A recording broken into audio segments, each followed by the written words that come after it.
Welcome to Killer Women with your host, best-selling author Danielle Girard. And now, Danielle's next killer woman.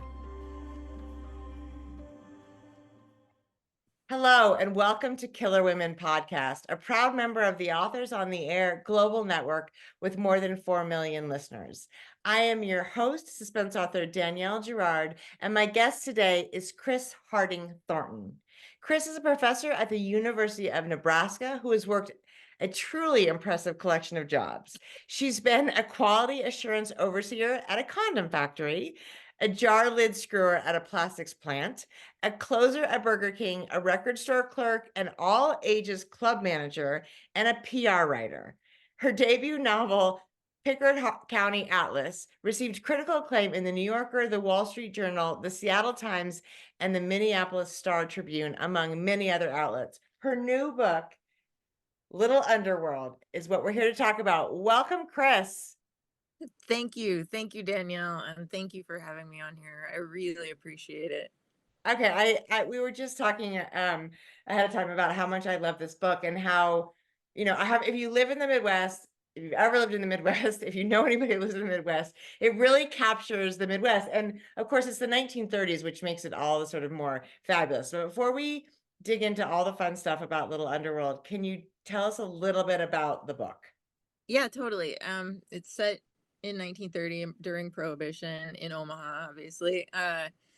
This ex-cop who has become a private detective, Jim Bealey, he just had his wife leave him and she took their daughter with him or with her.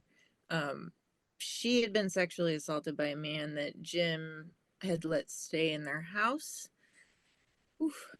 So when the book opens, Jim and his brother Ward are dunking this guy in the Missouri River to scare him and get him to leave town for good. But then Jim's got some anger control problems, and his rage takes over and he drowns the guy. He takes him to a mortician that he knows, an ex-county coroner, to get the guy cremated.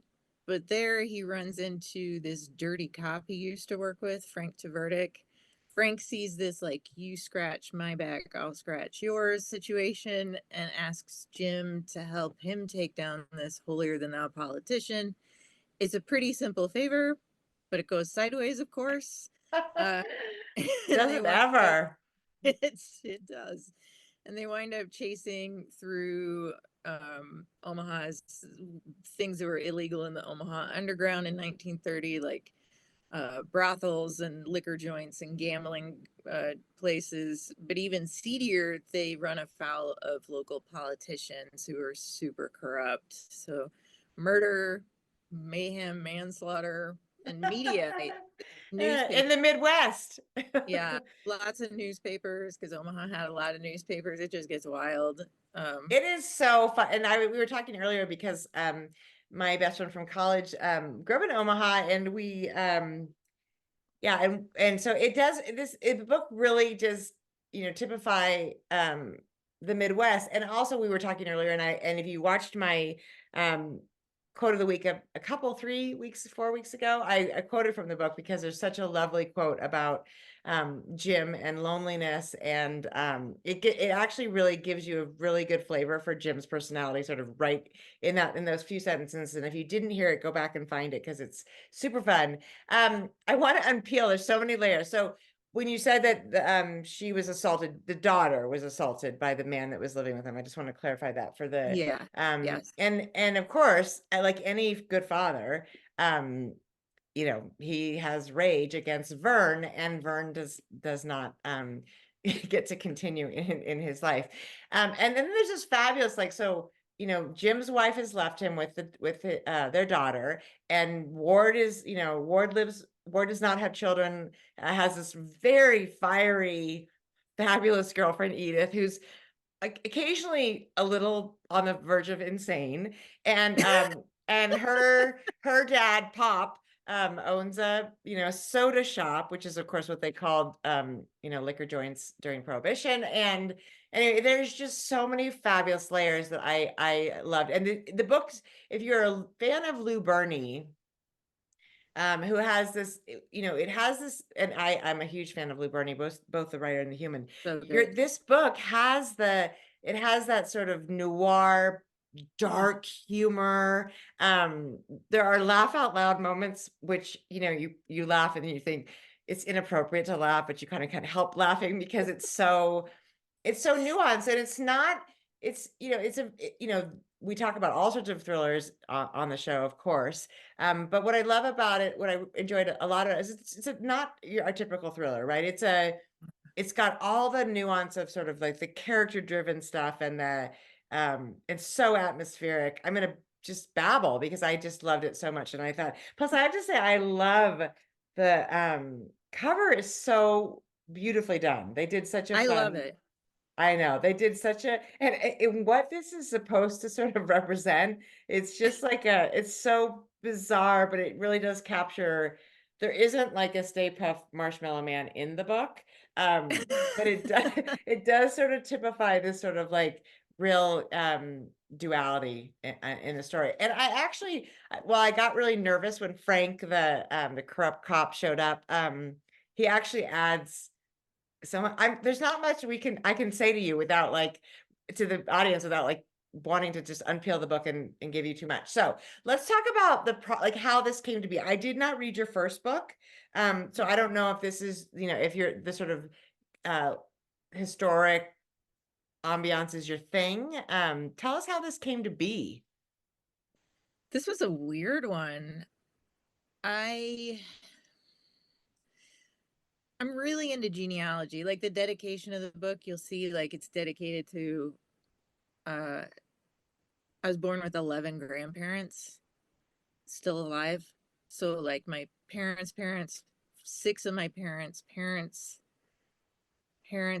and then one of my great grandmas. That's the easiest way to say that. So, and I grew up with them and like lived with some of them, lived next door to some of them, lived a mile from some, a block away from one.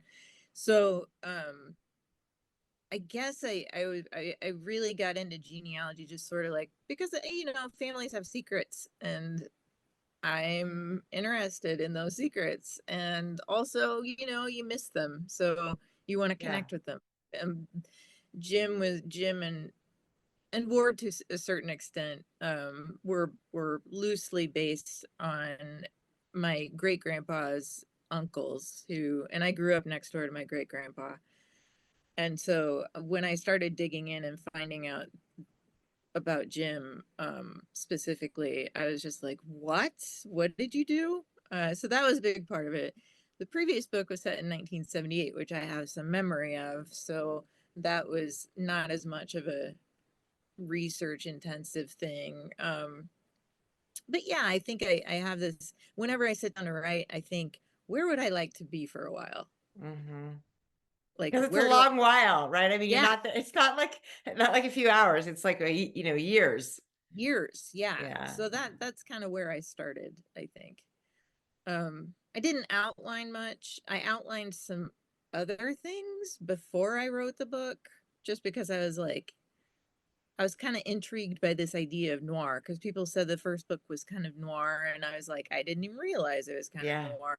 And so I did a little research, like I read like the screenplay for Chinatown and I outlined it, but then this book gets way more complicated than Chinatown, I think. Nothing against Chinatown, obviously, but yeah.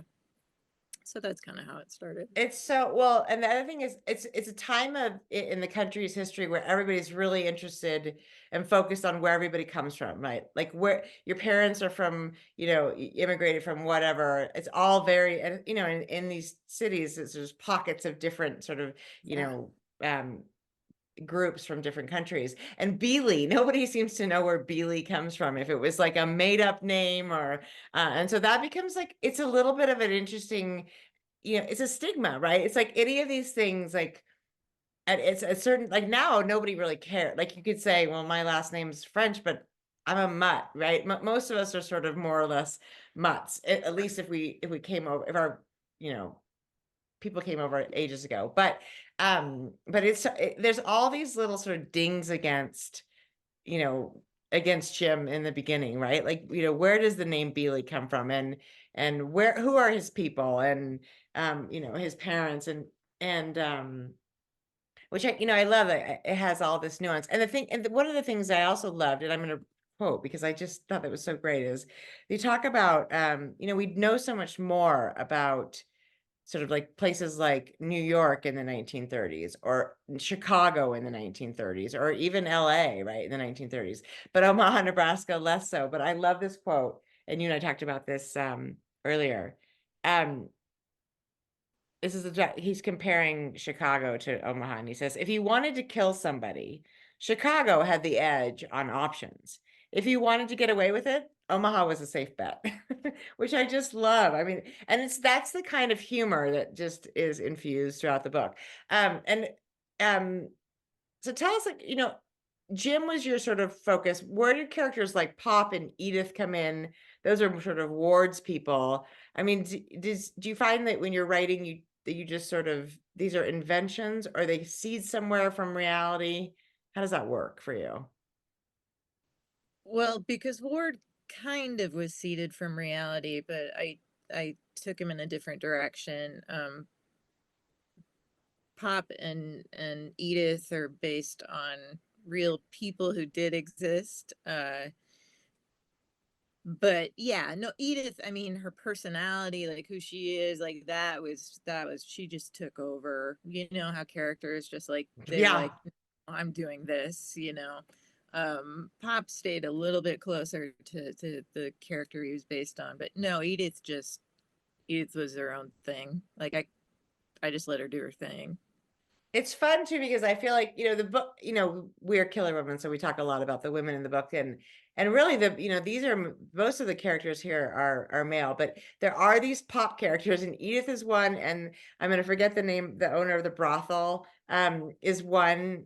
These sort of, these fabulous women who are just like, they're not acting like women of the 1930s. They're like, sort of like, screw the rules. This is who we are. And Jim handles them with a lot of respect, right? There's not, and even Frank sort of pretends that he's like a little tough, but there's definitely sort of a little bit of fear about Jenny, Edith. his wife too. Yes, Yeah. and his wife, and Who we never see. No, but he is right. He is like a guy who's like, I gotta be home. I've got kids. My wife is gonna kill me. But in a really, like, I love that, because it seems less typical for the time. And I do appreciate that these are really, they're family men, right? In this weird, dark world.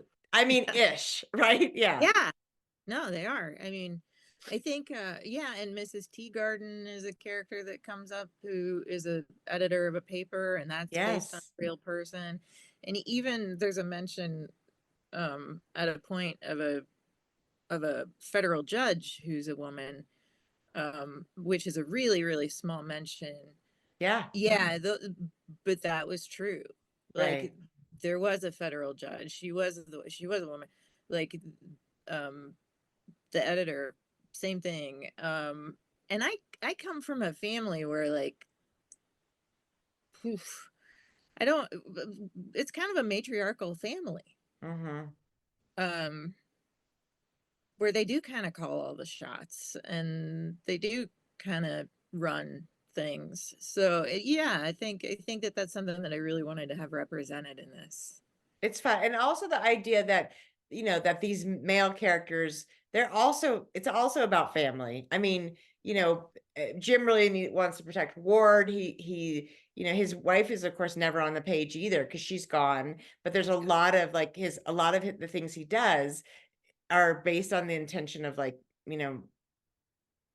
maybe dreaming that he will get her back, or or making things right. And I mean, it's just like there's all that runs through it, and I think it's so beautifully done.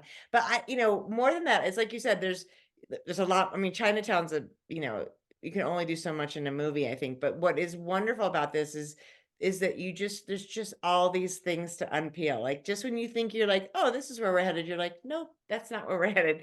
But not in a whiplashy way, in a wonderful sort of like character. This is all about characters, which I think in the in today's thriller market, and I love a fast pace, turn the pages because of the plot stuff, but this is much more of a character story about this, really about Jim, and this, and his sort of really, I mean, he's living in his office. He pays for a home where his, wife and daughter lived and left, but he doesn't stay there. He doesn't ever stay there. He has he sleeps in his office on a, mattress that he rolls into his closet during the day. I mean, it's really, really beautifully done. It's just so fun. I feel like that. Yeah, I feel like I'm just all I can do is rave about it. So tell us, like, when you're, I mean, it feels like this, I mean, the one thing I thought about, and I don't know if this is something that you've thought about or talked about, is it almost felt like it could be the beginning of a series, right? I mean, this is because how we leave the book, I'm not going to tell anybody how we leave the book because you have to read it, but is that something that's been considered? It's something that I have definitely considered. Yeah, because there's a big period in there between the end and the main events, where a lot could be done, and I think that could be a really, really fun thing to read it for sure. And stuff in Omaha, I mean, what happened after all of this that occurred, and not to say that the a lot of the book is fiction. Obviously, it's a fictional book, but Omaha just has a really interesting history that I think, I guess I relate it to our current contemporary day too. I think a lot of the political corruption, I mean, that's just a thing, Yeah. Um, That is just a thing. Some things might be legal now that weren't legal then, but it doesn't make, and I think a lot of the book is about inequality in general. And I think that obviously that pertains always. So yeah, I've thought about doing a series. We'll see if I do that or not. I'm so used to these standalone pieces. Yeah. So it's new territory. It's definitely new territory. Well, I mean, I'm sorry. No, go ahead. I also think it's kind of a love story in a really unconventional way. Yeah. But that's just me. Yeah, I mean, I think it's actually kind of that I mean, and I think this is really the question is more about, like, when you love a book so much, you're kind of like not quite ready for it to be over. You're like, well, what are they doing now? Like, what happened with Jim's wife? Has he seen his daughter? Like, Ward and Edith, and and Frank and Jenny, and Frank and the relationship between Frank and Jim. I mean, it's just a lot of, and obviously all the politicians who did or did not get their comeuppance. There's just a lot of opportunity. So that is more what that's about. And that's actually probably the sign of a really, well done book, is we're just like, we're not quite over it. Nothing was left unanswered, at least not part of the active plot, but like lots of things are like, we could explore that some more. I'd like to hear some more about that, but anyway, it was so fun. So can you tell us what you're working on now? I know you're also a full-time teacher and life is incredibly chaotic. So it's not, this is not, I hate almost that question, right? You're like, I just finished a book. It's coming out. It's not even out yet. And everyone's like, what's next? And you're like, could you cut me a little slack? I haven't slept in 6 months.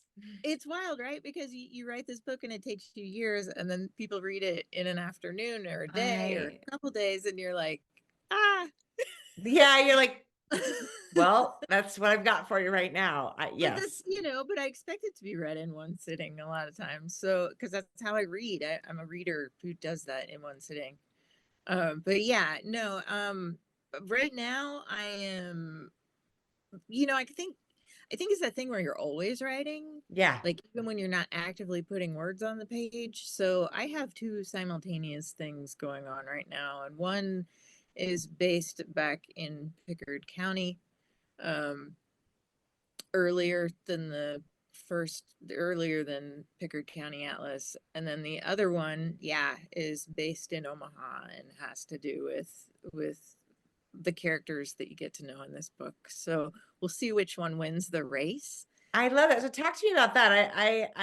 I've not had a lot of people tell me that they're working on two things at once. How do you do that? Well, I mean,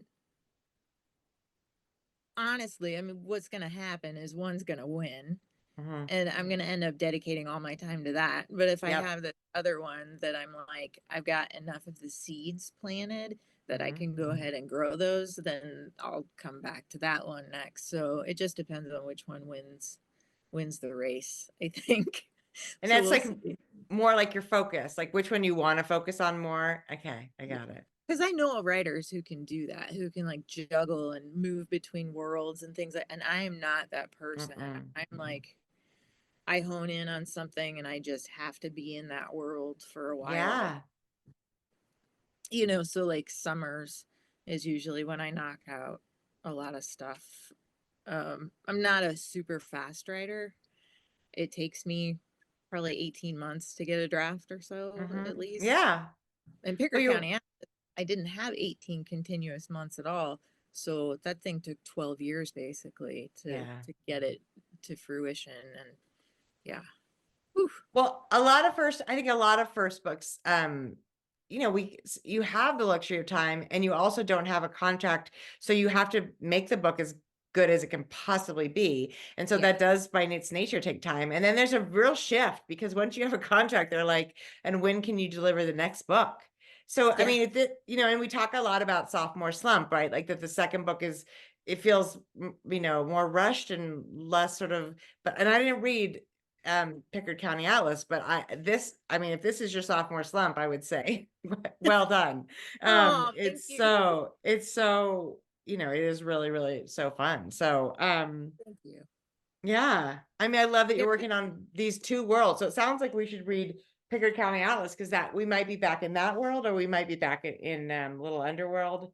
Well, It's you know, they're so different. The books are just so different too. But I'm so glad you brought up the sophomore slump thing because I think that's something that we writers internalize. I don't know, you know, yeah, to some extent, like if people like the first one and they're like meh on the second one, yeah, but that doesn't matter to us. I don't think. I think what matters is like how we feel about the book, and yeah, when you have this like, okay, when can you get us the next draft? It's just like, and then you feel like right. it's not done. And, you know, oh, I could have done this better and that better. Yeah. When you have a ton of time, it's just like, oh, no, this is a good book. I'm good with it.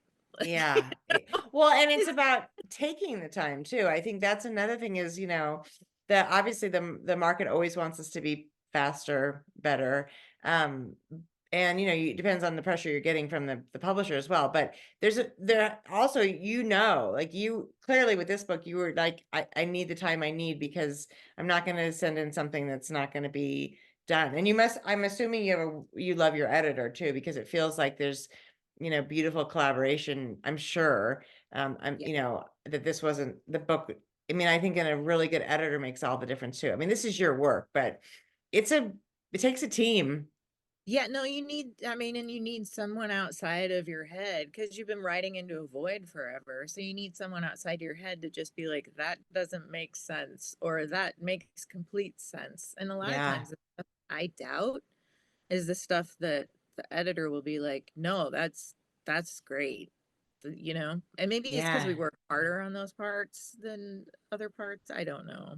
But yeah, Daphne Durham was the editor on this book in Pickard County Atlas, and yeah, she just did an amazing job with giving feedback and even just having faith. You know, it's Mhm. amazing. So That's so fun. Well, I love it. Well, this book is, yeah. So, I mean, tell us where we can find you on social media. And this book is out on the 12th, and that we are going. I know I have to remember, like, because I'm so silly and I can't remember when we're actually going live with this because that's my brain today. And oh, we are going live on the 12th. Yeah, oh, so today, everybody listening, we clearly recorded this before today, but today is the day that you can go get Little Underworld, and you're gonna want to. So tell us, Chris, how do we connect with you? How do readers tell you how much they love this book? I've got an Instagram page. I'm on Twitter. I'm still calling it Twitter. I'm just going to keep calling it Twitter. I have one of those. Do you know what your handle is on Instagram? I It know I is tagged you. Chris_Harding_Thornton. I want to say. Yeah. But Well, you'll yeah, find her. She's tagged. She should be tagged on my page as well with our March reads. And yeah, I mean, I feel a little dumb today because I don't have like all these really intelligent questions for you because I just really appreciated the book and I did really laugh out loud and I'm so glad because so fun. you feel silly, you're not supposed to laugh at your own jokes, but you know, I did. I have to. I mean, I kind of have to. Like Omaha was such a messed up place back in the day, and not to say it's perfect now. But yeah, so you kind of have to either have a sense of humor. You have to have a sense of humor about it, Yeah, well, it is actually, I love, and actually what they call it, they say, Chinatown meets the Coen brothers in 1930s Omaha. And that's actually that's a pretty apt description because it has those elements. And anyway, I loved it so much, everybody. This is Little Underworld. It's a fabulous cover. If you can't see it, you're listening to us, go check it out. Chris Harding Thornton. And we will be giving away a copy. So keep an eye on the Killer Women Facebook page and join our group and for a chance to win a copy of Little Underworld. Chris, thank you so much for joining me today. It was so fun. Thank you, Danielle. Everybody, this is Killer Women. We will see you next time. Bye.